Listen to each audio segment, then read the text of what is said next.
है। यह कहानी मनोरंजन के उद्देश्य के लिए बनाई गई है। इसमें दिए गए सभी पत्र घटित और नाम सभी काल्पनिक है। यह कहानी किसी को भावना परंपरा नाम पर आधारित नहीं बनाई गई है। इस कहानी में सभी चीज लेखक द्वारा की गई कल्पना से उत्पन्न हुई है। Episode 101 short out. दूसरी ओर विवान ने राहत की सांस ली। मारे जाने से बेहतर है कि जेल में रहें। धन्यवाद मिस्टर वालिया, हमें बख्शने के लिए। विवान ने हताश होकर अपना सिर झुकाते हुए जमीन पर घुटने टेक दिए। विवान सान्याल, अरविंद वालिया ने ठंडे स्वर में पुकारा। विवान ने जल्दी से अपना सिर उठाया और अरविंद वालिया को देखा। मैं तुम्हें अभी एक मौका देता हूँ, अरविंद वालिया ने ठंडे स्वर में कहा। अगर तुम अपहरण की बात स्वीकार करोगे, मैं तुम्हारे बेटे को छोड़ सकता हूँ। अरविंद वालिया ने विराटने की ओर इशारा करते हुए कहा। यह सुनकर विवान ने जल्दी से अपना सिर हिलाया और कहा, मिस्टर वालिया, मैं सच में समझ नहीं पा रहा हूं कि आप क्या कह रहे हो। दुर्भाग्य से विराट ने गलत परवरिश का पर्दाफाश किया और अरविंद वालिया के पास भागा और बेचैनी से बोला, हाँ, यह मेरे पापा ने किया था, मेरा इससे कोई लेना देना नहीं है। विराट की बातें सुनकर विवान पल भर के लिए वहीं जम गया। क्या बकवास कर रहे हो तुम, विवान गुस्से से चिल्लाया। अपने चेहरे पर घबराहट के भाव के साथ विराट सान्याल ने विनती की, पापा मान लीजिए प्लीज, मैं अभी भी छोटा हूं, मैं जेल नहीं जाना चाहता। मिस्टर वालिया ने कहा, अगर आप मान लेते हो वह मुझे जाने देगा। प्लीज मान लीजिए, आप पहले से ही बूढ़े हो, भले ही आप मर जाओ, आप एक लंबी जिंदगी जी चुके हो, मैं अभी भी जवान हूं। विवान सान्याल को शायद ही यकीन हो कि ये शब्द उसके अपने बेटे के मुंह से निकले हैं। इस समय विवान और कुछ नहीं कर पाया, पर वह गहरे अफसोस से भर गया। विराट के साथ अपने बहुत ही नर्म व्यवहार पर पछतावा करते हुए अवाक खड़ा रहा। तुम जो बोओगे वही काटोगे, अरविंद वालिया ने शांति से टिप्पणी की। आंसू बहते हुए विवान ने अरविंद वालिया की ओर देखा और विनती की, मिस्टर वालिया, यह मामला, यह मैं था, इसका मेरे बेटे से कोई लेना देना नहीं है। प्लेयर, उसे जाने दें। मिस्टर वालिया, आपने सुना, मेरे पापा ने इसे स्वीकार किया। क्या मैं अब जा सकता हूं? विराट ने उत्सुकता से पूछा। अरविंद वालिया ने विराट को ठंडे अंदाज में देखा और अपना सिर हिलाया। एक बाप ने गलती मानी है, उसने अपने बेटे को अच्छा इंसान नहीं बनाया, वह जीने लायक नहीं, और दूसरा मेरी बेटी का अपहरण माफी लायक नहीं है। अब तो एविडेंस की भी जरूरत नहीं, तुमने जो किया वह मान भी लिया। उन शब्दों को पीछे छोड़कर अरविंद वालिया धीरे से उठ खड़ा हुआ और चला गया। विराट घबरा गया और हताश होकर चिल्लाया, मिस्टर वालिया, आपने कहा था कि आप मुझे जाने देंगे, आप अपने वचन से पीछे नहीं हट सकते। दुर्भाग्य से अरविंद वालिया ने उसे पूरी तरह से अनदेखा कर दिया और सीधे दरवाजे की ओर चल दिया। तुमने मुझसे झूठ बोला, तुमने मुझसे झूठ बोला, तेरी बेटी को मैं कहीं का नहीं छोड़ूंगा। विराट लापरवाही से दहाड़ा ठा। इस समय खिड़की के बाहर से अचानक 2 गोलियां चलीं। गोलियों ने शीशे को तोड़ दिया और सीधे सान्याल पिता और पुत्र की ओर चली गईं। एक पल में उनके माथे पर खून से लथपथ छेद हो गया। फिर वे दोनों होकर जमीन पर गिर पड़े। अधिकारी को रिपोर्ट करो। दोनों अपराधियों को सफलतापूर्वक मार गिराया। बाहर से एक जोरदार चीख आई, रिपोर्ट अटैच्ड। दूसरी ओर से आवाज आई। आदित्य ने कार से यह दृश्य बिल्कुल साफ देखा। अपने सामने के दृश्य को देखकर वह बहुत पावरलेस फील करने लगा। क्या यह वालिया की पावर है? रूबी चुपचाप कार में बैठी रही। ऐसा लग रहा था कि उसने बहुत पहले ही इस परिणाम की भविष्यवाणी कर दी थी। अरविंद वालिया को सान्याल के निवास से बाहर निकलते देख आदित्य की शक्तिहीनता की भावना बढ़ गई, क्योंकि उसको आभास हुआ अरविंद के साथ वाले 2 बॉडीगार्ड उससे भी ज्यादा पावर रखते हैं। आदित्य गहरी सोच में डूब गया। वह कार में बैठे रहा, काफी देर तक कुछ नहीं बोला। उसका हाव भाव भी कुछ हद तक खो गया था। क्या एक बड़ा परिवार ऐसा ही होता है? मेरी सबसे बड़ी ताकत भी बताने लायक नहीं है। आदित्य फुसफुसाए बिना नहीं रह सका। वालिया परिवार की ताकत इमेजिनेबल नहीं थी, कम से कम यह आदित्य की उम्मीदों से कहीं बढ़कर थी। चलो उतरते हैं, रूबी ने धीरे से उसके कान में फुसफुसाया। आदित्य को अब पता चला वह खुद ड्राइव करके रूबी के विला तक पहुंच चुका है। उसने रूबी की ओर देखा।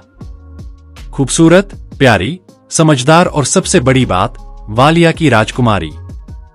उसे आखिर आदित्य पसंद कैसे आ गया कि उसने सब कुछ बिना झिझक के आदित्य को सौंप दिया। नहीं, रूबी में कोई बचपना नहीं है। आदित्य अभी भी सोच रहा था, कार से उतर जाओ, रूबी ने मुस्कुराते हुए कहा। आदित्य ने सिर हिलाया। रूबी के पीछे कार से बाहर निकल गया। कुछ ही दूरी पर अरविंद वालिया किसी से बात कर रहे थे। सिटी के शक्तिशाली व्यक्ति एक के बाद एक माफी मांग रहे थे, इस डर से कि कहीं गलती से इस व्यक्ति को ठेस न पहुंच जाए। इस समय कुंदन ओबेरॉय कुछ ही दूरी से आए। मिस्टर वालिया, यह सब कुछ उम्मीद से परे था। उसने ने आह भरी और आगे बोला, मुझे उम्मीद नहीं थी कि बात इस हद तक बढ़ जाएगी। अरविंद वालिया ने कुंदन की ओर देखा और धीरे से कहा, बुजुर्ग मिस्टर, वे बहुत परेशान हैं। आपको पता होना चाहिए कि रूबी उनकी पसंदीदा पोती है। कुंदन का चेहरा थोड़ा बदल गया। जिस बुजुर्ग मिस्टर का जिक्र किया गया वह स्वाभाविक रूप से अर्जुन वालिया थे। अब तक उन्होंने कभी किसी को टारगेट नहीं किया, पर टारगेट करने वाले को छोड़ा भी नहीं। चीजें सोच से पर थी। मैं भी एक बार बुजुर्ग मिस्टर वालिया से मिलकर बात करूंगा, कुंदन ने सीरियस होते हुए कहा। अरविंद ने और कुछ नहीं कहा और कार की ओर चल दिया। रूबी, कार में बैठ जाओ। अरविंद वालिया ने कार के पास पहुंचते ही अचानक रूबी को आवाज दी। रूबी ने आदित्य की ओर देखा और कहा, इसके बारे में ज्यादा मत सोचो, आपने बहुत बढ़िया काम किया है। एपिसोड 102, रूबी की जिद। जिस बुजुर्ग मिस्टर का जिक्र किया गया वह स्वाभाविक रूप से अर्जुन वालिया थे। अब तक उन्होंने कभी किसी को टारगेट नहीं किया, पर टारगेट करने वाले को छोड़ा भी नहीं। चीजें सोच से पर थी। मैं भी एक बार बुजुर्ग मिस्टर वालिया से मिलकर बात करूंगा, कुंदन ने सीरियस होते हुए कहा। अरविंद ने और कुछ नहीं कहा और कार की ओर चल दिया। रूबी, कार में बैठ जाओ। अरविंद वालिया ने कार के पास पहुंचते ही अचानक रूबी को आवाज दी। रूबी ने आदित्य की ओर देखा और कहा, इसके बारे में ज्यादा मत सोचो, आपने बहुत बढ़िया काम किया है। उसके बाद रूबी अरविंद वालिया की दिशा में चली गई। आदित्य ने जल्दी से हाथ बढ़ाया और रूबी का हाथ पकड़ लिया। एक पल के लिए तो आदित्य की छुहन के एहसास से रूबी ठिठक गई। क्या हुआ? रूबी ने मुस्कुराते हुए पूछा। आदित्य ने अपना मुंह खोला और कहा, तुम कहां जा रही हो? अपने पापा के पास, रूबी ने शरारत से जवाब दिया। अच्छा, पापा आ गए तो पापा की परी पापा के पास चली, मुझे इग्नोर कर दिया। It's not good sweet heart. Ruby खुलकर हंसी और बोली, एक बार उनसे मिल तो लूं, वैसे भी आप फॉर्डिन मेरे करे नहीं आने वाले, है ना? यही पल था जब अरविंद की नजर रूबी पर पड़ी। उन्हें भी यकीन नहीं हुआ कि रूबी इतना भी खुश हो सकती है। आखिर यह आदमी है कौन जो रूबी के दिल के इतना करे आ सका? पर उनकी तरफ आदित्य की बैग थी। उन्हें आदित्य का चेहरा नहीं दिखा। आदित्य की बॉडी को अपीयरेंस से यह बात क्लियर हो गई, यह आदमी काफी यंग है। इस वक्त वह खुद भी बहुत सीरियस मैटर पर बात कर रहे थे, तो उन्होंने अपनी बात जारी रखी। आदित्य ने रूबी से कुछ नहीं कहा, हाथ बांधकर उसे घूरता रहा। रूबी हल्का सा खाना कर बोली, आप मुझे डेस्परेट कर रहे हैं, आगे की प्लानिंग बोलो। साथ ही उसने एक आंख भी दबा दी। आदित्य हंसे बिना नहीं रह सका। इतनी क्रिटिकल सिचुएशन के बाद भी रूबी को हंसते खेलते देखना उसको दिल को गहराइयों तक सुकून दे रहा था। मेरी जान, पूरी रात पापा से बातें मत करती रहना, सुबह होने वाली है, समय पर सो जाना, ओके? रूबी ने हाँ में सिर हिलाया। इसके बाद रूबी को बाय बोलकर आदित्य चला गया। जब रूबी अपने पापा के पास पहुंची तो उसने अपने पापा और अपनी सेक्रेटरी अनाया भारद्वाज के बीच बातचीत सुनी। रूबी के सीक्रेट्स तुमसे बाहर कैसे गए? तुम सान्याल्स की हमदर्द क्यों थी? सेक्रेटरी का पूरा शरीर कांप उठा। एक भी और शब्द बोलने की हिम्मत नहीं हुई, क्योंकि वह खुद भी चाहती थी रूबी आदित्य को जगह विराय को प्रेफरेंस दे। पर विराट के अंदर के शैतान का इसको क्या पता था? उन बेकार लोगों को नदी में फेंक दो जो इस बार रूबी की रक्षा करने के लिए जिम्मेदार थे, अरविंद ने ठंडे स्वर में कहा। यह सुनकर सेक्रेटरी घबरा गई। उसने हताश होकर विनती की, मिस्टर वालिया, कृपया मुझे इस बार छोड़ दें, मुझे इसकी कंपनसेशन का मौका दें। कंपनसेशन? अरविंद वालिया का चेहरा और भी ठंडा हो गया। गुस्से में उसने कहा, अगर मेरी बेटी को कुछ हो जाता तो तुम्हारे जैसे 1 लाख लोग मिलकर भी क्या कंपनसेट करते? माफी मांगने की हिम्मत कहां से ले आते हो? सेक्रेटरी डर से कांप उठी। उसके चेहरे पर आंसू बह रहे थे और नाक बह रही थी। उसकी हालत तरसयोग थी। पापा, ट्रस्ट मी, यह सचमुच उनकी गलती नहीं है, उन्हें डराओ मत, रूबी ने अपनी आंखें घुमाते हुए कहा। अरविंद वालिया ने गहरी सांस ली और कहा, नहीं, तुम्हारे दादाजी को इस बारे में पता है और फैमिली में से किसी के लिए भी अब इतना नरम दिल होना मुश्किल है। अपना सामान समेट लो, तुम मेरे साथ घर वापस जा रही हो, अरविंद वालिया ने अचानक कहा। यह सुनकर रूबी ने तुरंत अपना सिर हिलाया और कहा, नहीं, मैं वापस नहीं जाना चाहती Ruby, you have to come back dear. Arvind Walia ने भौं सिकोड़ी, whole family is worrying about you. तुम्हारे दादाजी तो इतना गुस्से में हैं कि पूरी सिटी को तहस नहस कर सकते हैं। उसके कहने के बावजूद भी रूबी मना करती रही, मैं वापस नहीं जाना चाहती, यह बस एक दुर्घटना थी। रूबी ने हठपूर्वक जोर दिया। अरविंद वालिया कुछ कहने लगे पर रूबी ने बात काट दी, अगर आपको कुछ ज्यादा ही लगता है तो बस मेरी सुरक्षा के लिए कुछ और लोगों को भेज दो, रूबी ने गुस्से में कहा। रूबी को जिद ने अरविंद वालिया को थोड़ा सा आह भरने पर मजबूर कर दिया। बेशक वह जानता था कि रूबी के न जाने का कारण आदित्य कपूर नामक युवक था, हालांकि मौजूदा स्थिति को देखते हुए वह रूबी के इस सिटी में अकेले रहने देने के लिए बिल्कुल भी तैयार नहीं था। रूबी, तुम्हें इस बार वापस जाना होगा। अरविंद वालिया ने गहरी सांस ली। इसके अलावा तुम्हारे दादाजी भी यही चाहते हैं, अरविंद वालिया ने गहरी आवाज में कहा। यह सुनकर रूबी के चेहरे पर तुरंत आश्चर्य छा गया और वह एक पल के लिए चुप हो गई। रूबी किसी और को अनदेखा कर सकती थी, लेकिन उसे अपने दादाजी की बातें सुननी थीं। अगर तुम नहीं जाओगी तो तुम्हारे दादाजी खुद आ जाएंगे, तुम समझ सकती हो न बेटा। अरविंद ने अपना सिर हिलाया। रूबी की भौहें तुरंत सिकुड़ गईं। उसके दादाजी बहुत बूढ़े थे और कई सालों से घर से बाहर नहीं गए थे। अगर उसके अपने स्वार्थ के कारण उसके दादाजी को यहाँ आना पड़ा तो रूबी कभी भी इसे स्वीकार नहीं करेगी। मुझे 3 दिन दीजिए। रूबी ने गहरी सांस ली और कहा। यह सुनकर अरविंद के चेहरे पर मुस्कान आ गई। ठीक है, जरूर, नो प्रॉब्लम। अरविंद वालिया ने बार बार सिर हिलाया। मेरी एक और शर्त है। इस समय रूबी ने बात जारी रखी। अरविंद ने जल्दी से सिर हिलाया और जवाब दिया। बोलो बेटा, तुम्हारी बात सिर आंखें पर। आपको आदित्य की सुरक्षा सुनिश्चित करनी होगी। एपिसोड 103 अरविंद और आदित्य। मुझे 3 दिन दीजिए। रूबी ने गहरी सांस ली और कहा। यह सुनकर अरविंद के चेहरे पर मुस्कान आ गई। ठीक है, जरूर, नो प्रॉब्लम। अरविंद वालिया ने बार बार सिर हिलाया। मेरी एक और शर्त है। इस समय रूबी ने बात जारी रखी। अरविंद ने जल्दी से सिर हिलाया और जवाब दिया। बोलो बेटा, तुम्हारी बात सिर आंखें पर। आपको आदित्य की सुरक्षा सुनिश्चित करनी होगी। यह सुनकर अरविंद वालिया दंग रह गए। रूबी का लहजा उम्मीद से बहुत परे था और मैंने जो अपनी सिक्योरिटी आदित्य के लिए भेज दी है, उनको आदित्य के साथ रहना जारी रखना चाहिए। एक अनजान आदमी जिसको वालिया परिवार से और कोई शायद जानता भी नहीं, उसके लिए रूबी ने खुद की सारी सिक्योरिटी भेज दी और खतरा खुद मोल लिया। रूबी इतनी जल्दी इतना ज्यादा बदल जाएगी, यह विश्वास करने लायक भी नहीं था। अरविंद वालिया का चेहरा बदसूरत हो गया। उसकी इंटेलिजेंट बेटी के दिमाग को आखिर हो क्या गया? आखिर जो इंसान बिना किसी की मदद से एक अनजान जगह से रूबी को बचा कर ले आया, उसे सिक्योरिटी दे रही है। अपने पापा को ख्यालों में खोया देखकर इसमें ज्यादा समय नहीं लगेगा, कहते हुए रूबी अचानक मुस्कुराई। सिर्फ 1 साल पापा, उसके बाद उसे वालिया परिवार की सिक्योरिटी की कोई जरूरत नहीं होगी। रूबी की आवाज दृढ़ थी, जिसमें खुशी की झलक थी, यहां तक कि उसके चेहरे पर भी एक खुश और उम्मीद भरी मुस्कान थी। अरविंद वालिया और भी हैरान थे। वह किस तरह का युवक था जिसे रूबी इतना सम्मान देती थी? 1 साल का समय। अरविंद ने अंदर से अपना सिर हिलाया। उसे रूबी के निर्णय पर शक हुआ। मतलब तो साफ है, उसके पास सिक्योरिटी नहीं है तो वह अब तक अमीर लोगों में शामिल नहीं था। एक युवा जिसके पास कुछ भी नहीं था, वह सिर्फ 1 साल में कितना कुछ हासिल कर सकता था। भले ही वह प्रतिभाशाली हो, लेकिन रूबी ने जैसा कहा था वैसा होना असंभव था। मुझे मेरी बेटी की सभी शर्तें मंजूर हैं। अंत में अरविंद वालिया ने कुछ और नहीं कहा और बहस बंद कर दी। इसके बाद वह रूबी को होटल ले गया। जब रूबी सो गई तो अरविंद होटल से बाहर निकल गया। मिस्टर वालिया, अब हम कहाँ जा रहे हैं? उसके 2 गार्ड्स ने पूछा एक ठंडे भाव के साथ। अरविंद वालिया ने कहा, मुझे आदित्य कपूर से मिलना है। मैं इस बात को लेकर बहुत क्यूरियस हूं कि किस तरह का आदमी मेरी बेटी का दिल जीत सकता है। कहते हुए उसने एक सिगरेट सुलगाई और बेपरवाही से धुएं के छल्ले उड़ाए। यस मिस्टर वालिया, दोनों गार्ड्स ने सिर हिलाया। आखिर वे भी तो यही सोच रहे थे।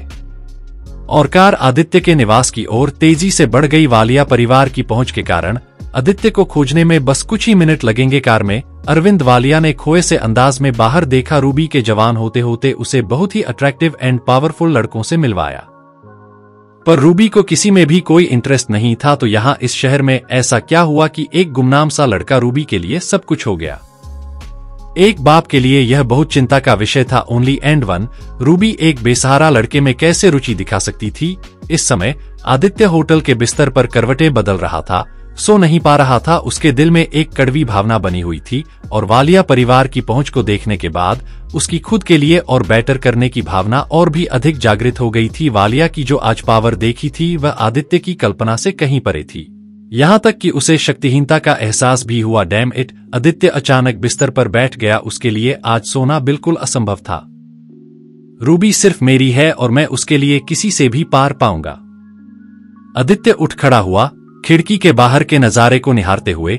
उसकी मुट्ठियां अनायास ही बंद हो गईं। ज्यादा से ज्यादा 1 साल, उसके बाद मैं रूबी के साथ पूरे हक से रहूंगा। यह कहते हुए आदित्य ने अपने दांत पीस लिए। तभी आदित्य ने एक बड़ी सी कार को धीरे धीरे रुकते हुए देखा। जल्द ही कार नीचे की ओर स्थिर रूप से खड़ी हो गई। एक अधेड़ उम्र का आदमी कार से बाहर निकला। रूबी के पापा डॉट। आदित्य का चेहरा बदल गया। वह यहाँ क्या कर रहा है? क्या वह मुझे ढूंढने आया है? आदित्य थोड़ा उलझन में था। फिर भी वह उसके लिए आया था या नहीं? उसे रूबी के पापा से मिलने के लिए तैयार रहना था। इसलिए आदित्य ने जल्दी से कमरे को साफ किया, कुछ कॉफी बनाई और चुपचाप कमरे में बैठकर इंतजार करने लगा।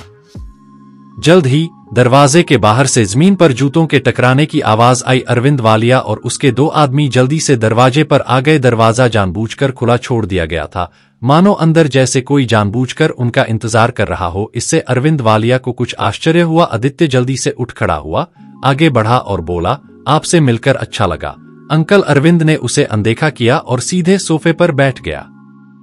उसके बगल में खड़े एक आदमी ने उसके लिए सिगरेट जलाई। ऐसे व्यक्ति के सामने घबराए बिना रहना असंभव था, लेकिन आदित्य ने शांत रहने की पूरी कोशिश की। अरविंद वालिया ने अपने सिगरेट का एक कश लिया और फिर आदित्य से कहा, तुम्हें पता था कि मैं आ रहा हूं? नहीं, मुझे नहीं पता था। आदित्य ने अपना सिर हिलाया। मैंने आपको विंडो से देखा था। मेरा आइडिया था। अगर आप यहां हो तो वजह मैं हो सकता हूं, आदित्य ने ठंडे स्वर में जवाब दिया। अरविंद वालिया खुद को हंसने से नहीं रोक पाया। वह धीरे से उठा, आदित्य के पास गया और सीधे पूछा, तुम्हें क्यों लगता है कि तुम मेरी बेटी के साथ रहने के लायक हो? आदित्य दंग रह गया। एपिसोड 104, कोई अजीत नहीं होगा। मैंने आपको विंडो से देखा था। मेरा आइडिया था। अगर आप यहां हो तो वजह मैं हो सकता हूं, आदित्य ने ठंडे स्वर में जवाब दिया। अरविंद वालिया खुद को हंसने से नहीं रोक पाया। वह धीरे से उठा, आदित्य के पास गया और सीधे पूछा, तुम्हें क्यों लगता है कि तुम मेरी बेटी के साथ रहने के लायक हो? आदित्य दंग रह गया। इस प्रश्न का एकदम उत्तर देना उनके लिए सचमुच कठिन था। अभी भी आदित्य किसी भी तरह से रूबी वालिया के लायक नहीं था। उनके स्टेटस में जमीन आसमान का अंतर था। रूबी के पापा की रिस्पेक्ट में उसने चुप रहना सही समझा। आदित्य ने बिना कुछ कहे अपना सिर हिलाया। अरविंद वालिया धीरे से खड़ा हुआ और फुसफुसाया, ऐसा लगता है कि रूबी ने तुम्हें बहुत ज्यादा आका है अंकल। आदित्य ने आखिरकार कुछ कहना चाहा। उसने एक गहरी सांस ली और कहा, अभी भी मैं ही हूं जो रूबी के लायक हूं, लेकिन मुझे यह बात साबित करने के लिए 1 साल दीजिए। मैं साबित करूंगा कि मैं ही हूं जो रूबी के लायक हूं। 1 साल? अरविंद वालिया ने अपनी आंखें सिकोड़ लीं और फिर ठंडे स्वर में कहा, मैं तुम्हारा 1 साल तक इंतजार क्यों करूं? तुम्हें क्या लगता है कि तुम 1 साल के समय के लायक हो? अब बात आदित्य की ईगो पर आने लगी थी। उसने अरविंद वालिया को देखा और एक एक शब्द चबाते हुए कहा, हाँ बिल्कुल, मैं इंतजार के लायक हूँ। हा। अरविंद वालिया जोर से हंसे बिना नहीं रह सका। यंग मैन, तुम बहुत लंबे समय से एक ही सिटी में रह रहे हो। मेंढक के नजरिए से तुमने असल दुनिया का कितना हिस्सा देखा है? अरविंद वालिया ने ठंडे स्वर में कहा। आदित्य ने अपने दांत भींचे और कहा, अंकल, समय के साथ लोग बदल जाते हैं। मेरा पास्ट मेरे प्रेजेंट से बहुत अलग है और मेरे प्रेजेंट को देखकर मेरे फ्यूचर को नकारा नहीं जा सकता। अरविंद वालिया ने अपनी भौहें उठाईं। अक्सर लोग उसकी प्रेजेंस से ही अपना स्टैंड छोड़ देते थे। उसे ज्यादा देर रुकना नहीं पड़ता था। वह अभी जाने ही वाला था, लेकिन आदित्य का कॉन्फिडेंस देखकर उसके कदम बाहर की ओर नहीं मुड़े। कुछ लोगों की मार पिटाई करना तुम्हें रूबी के लायक नहीं बनाता मिस्टर कपूर, और दिख रहा है तुम बहुत है हैंडसम भी हो, पर यह भी तुम अकेले नहीं हो। दुनिया में आप इनडायरेक्टली यह बात एक्सेप्ट कर रहे हैं। हैंडसम भी हूं और फाइटर भी, आदित्य ने एक मुस्कान के साथ कहा। अरविंद वालिया बिल्कुल चुप रह गया। उसे उम्मीद नहीं थी आदित्य इतना स्मार्ट जवाब भी देगा। जैसे ही उसके शब्द निकले, अरविंद वालिया के बगल में एक आदमी आगे बढ़ा और ठंडे स्वर में बोला, मेरा नाम बलवंत मुखर्जी है। मिस्टर वालिया का अंगरक्षक बोलने के बाद बलवंत ने अपने चेहरे पर क्यूरियोसिटी के भाव के साथ आदित्य को आगे बढ़ने का इशारा किया। आदित्य बिना हिले डुले स्थिर खड़ा रहा। वह अच्छी तरह जानता था कि वह बलवंत का मुकाबला नहीं कर सकता, क्या एक कदम भी उठाने से डरता है। अरविंद वालिया ने ठंडे स्वर में कहा। यह सुनकर आदित्य ने तुरंत अपनी मुट्ठी भींच ली। उसने अपने सामने बलवंत को देखा। उसकी आंखों में लड़ने की भावना भरी हुई थी। उसने आदित्य को फिर से इशारा किया और कहा, मुझे अपना बेस्ट दिखाओ और मुझे दिखाओ कि तुम्हारे पास क्या है। आदित्य ने एक गहरी सांस ली और अपनी ऊर्जा को जागृत किया। मिस्टर बलवंत मुखर्जी, मुझे आपसे माफी मांगनी है। हम दुश्मन नहीं है, यह सिर्फ एक प्रदर्शन है। आप कितना भी उकसाओ, मैं जानलेवा नहीं बनूंगा। Bakwant, you all be careful, Arvind ने धीरे से बलवंत को कहा, जैसे कि उसने भी जानलेवा न होने का याद दिलाया हो। एक बाप होने के नाते वह भी कुछ हद तक असहाय था। आमतौर पर किसी को मरता देखते हुए पलक नहीं झपकाता। अगर आदित्य मारा गया, यह युवक उसकी बेटी की पहली पसंद है। अगर उसे कुछ हो गया तो उसकी बेटी जीवन भर उससे नफरत करेगी। पर बिना परखे वह रूबी को उसे कैसे सौंप सकता है। बलवंत ने सिर हिलाया और कहा, यस मिस्टर वालिया। खत्म करने के बाद उसने फिर से आदित्य को इशारा किया। बिना किसी हिचकिचाहट के आदित्य दहाड़ता हुआ बलवंत की ओर दौड़ा। यह मुक्का अविश्वसनीय रूप से तेज था और इसकी शक्ति अकल्पनीय थी। आदित्य ने खुद को साबित करने के लिए अपनी बहुत ताकत लगा दी। हालांकि जैसे ही उसकी मुट्ठी बलवंत पर लगने वाली थी, बलवंत ने उसे चकमा दे दिया। कैसे संभव है? सोचते हुए आदित्य का चेहरा बेहद बदसूरत हो गया। कम, बलवंत ने उसे फिर से उकसाया। आदित्य ने अपने दांत भींचे, दहाड़ा और एक बार फिर बलवंत पर हमला किया। इस बार आदित्य ने अपनी मुट्ठी और पैरों का इस्तेमाल किया और अपने मकसद में कामयाब हुआ। पलक झपकते ही आदित्य ने बिजली की तेजी से दर्जनों घूंसे मारे। हालांकि जिस बात ने आदित्य को निराश किया, बलवंत को कुछ भी फर्क नहीं पड़ा। आदित्य की सांस फूलने लगी और उसका माथा पसीने की बूंदों से भर गया। दूसरी ओर बलवंत शांत और स्थिर लग रहा था। हुम्फ, क्या तुम्हारे पास बस इतना ही है? बलवंत ने व्यंग्य किया। यह सबसे बेस्ट था तो तुम हार मान लो। अरविंद वालिया ने भी व्यंग किया। आदित्य का चेहरा बेहद बदसूरत हो गया। उसने अपने दांत पीस लिए। इतना तो उसे भी समझ में आ गया था, वह इन लोगों के मुकाबले में नहीं, पर उसे यह पता चलने के बाद इतनी जल्दी इनका सामना करना पड़ेगा, यह सोच नहीं था। नहीं, मैंने हार नहीं मानी। आदित्य ने फिर से हमला किया, लेकिन नतीजा वही रहा।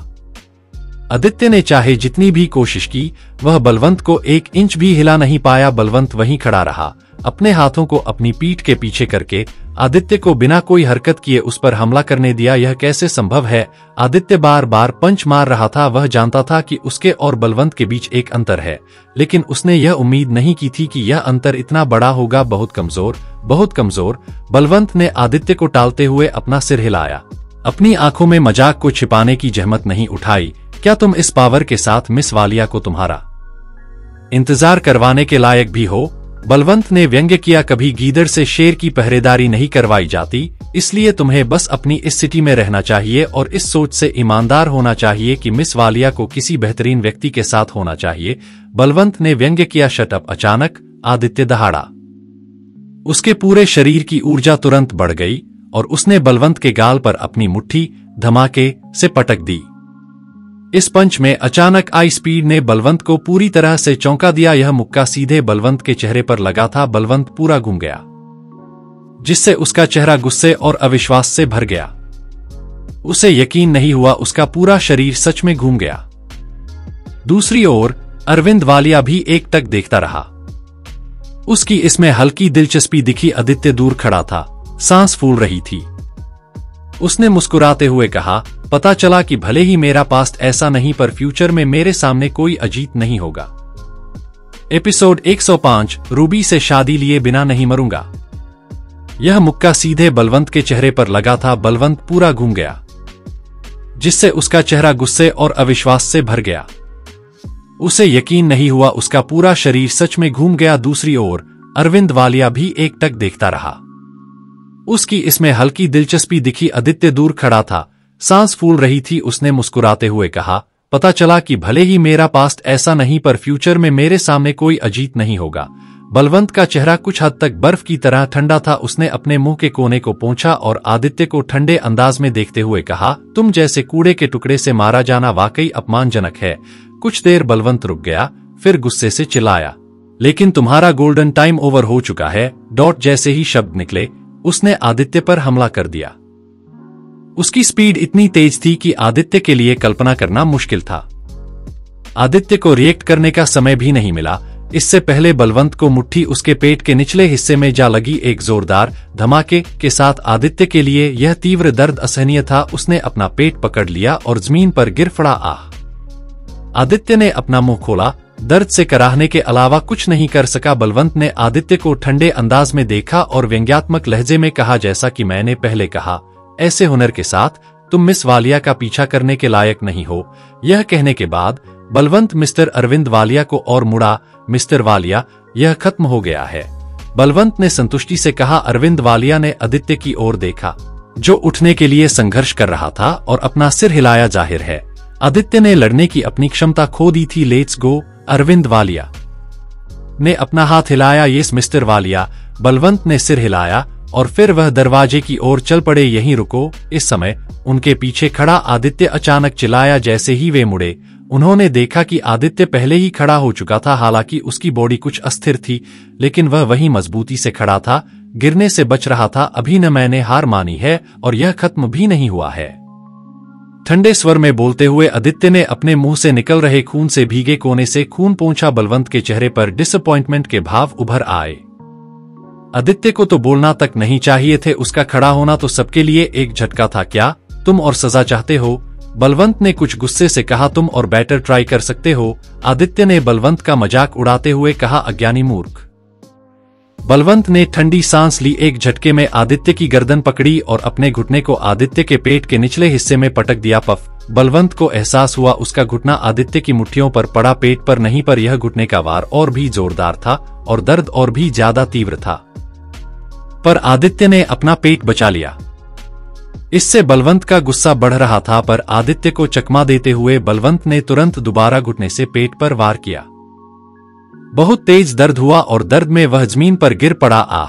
इस बार दर्द ने आदित्य को लगभग बेहोश कर दिया और उसका माथा ठंडे पसीने से लथपथ हो गया। मिस्टर वालिया, चलो, बलवंत ने कहा। अरविंद वालिया ने भौहें सिकोड़ी और जैसे ही वह जाने वाला था, आदित्य एक बार फिर खड़ा हो गया। उसने अपना शरीर ऊपर उठाया और बलवंत को घूरते हुए चिल्लाया, यह खत्म नहीं हुआ है, मैं अभी तक नहीं हारा हूं। इस बार बलवंत वास्तव में दुखी था। इसका वार झेलने के बाद उसे ललकारने वाला पहला आदमी उसे मिला था। उसका चेहरा और भी ठंडा हो गया और उसका पारा अचानक चढ़ने लगा। क्या तुम मरना चाहते हो? विक्रम मुड़ा और आदित्य की ओर कदम दर कदम बढ़ा। उसकी मुट्ठी हवा की तरह बाहर निकली और आदित्य पर वार किया। एक बार फिर उसका मुक्का बलवंत के चेहरे पर लगा। बलवंत और भी क्रोधित हो गया। उसने आदित्य की छाती पर जोरदार लात मारी, जिससे वह उड़ गया और पीछे दीवार से टकराया, लेकिन टकरा कर गिरते ही फिर भी खड़ा हो गया। भले ही वह गंभीर रूप से घायल हो गया था, फिर भी एक बार फिर खड़ा हो चुका था। बलवंत का चेहरा बदल गया और वह गुस्से से चिल्लाया, क्या तुम पागल हो? एक दहाड़ के साथ बलवंत ने आदित्य पर एक और मुक्का मारा। आदित्य पीछे दीवार से टकराकर मुंह केड़ी बल फिर से जमीन पर गिर गया। इस बार आदित्य ने कोई प्रतिक्रिया नहीं की और जमीन पर गिर गया जैसे कि वह बेहोश हो गया हो। बलवंत ने सांस लेने के लिए हांफते हुए अपने माथे से पसीना पोंछते हुए कुछ डर महसूस किया कि कहीं यह फिर से खड़ा न हो जाए। बलवंत का पसीना बहने लगना कोई आम बात नहीं थी। यह अरविंद वालिया के लिए भी कुछ सोचने वाली बात बन गई थी, इसलिए वह भी चुपचाप वहीं खड़ा था और आदित्य के उठने का इंतजार कर रहा था। लेकिन समय मिनट दर मिनट बीतता गया और पूरे 5 मिनट तक इंतजार करने के बाद भी आदित्य की कोई प्रतिक्रिया नहीं हुई। शायद अब बात खत्म हो गई कहते हुए अरविंद ने अपना सिर हिलाया। चलो चलते हैं। बलवंत अपने दिल में और भी राहत महसूस कर रहा था। उसने आखिरकार इस पागल से छुटकारा पा लिया। वे दरवाजे की ओर चले गए और जैसे ही वे कमरे से बाहर निकलने वाले थे, उनके पीछे से एक आवाज आई, एक fight is not over yet. आवाज ने बलवंत को चौंका दिया और उसने लगभग अपना संतुलन खो दिया। वह हताश होकर पीछे मुड़ा और गुस्से से चिल्लाया, क्या तुम सच में मरना चाहते हो? खुद को मजबूती से संभालते हुए आदित्य ने झुककर मुस्कुराते हुए कहा, मैं अभी तक गिरा नहीं हूं, जारी रखो। अरविंद का दिल पहली बार किसी अनजान के लिए धड़का।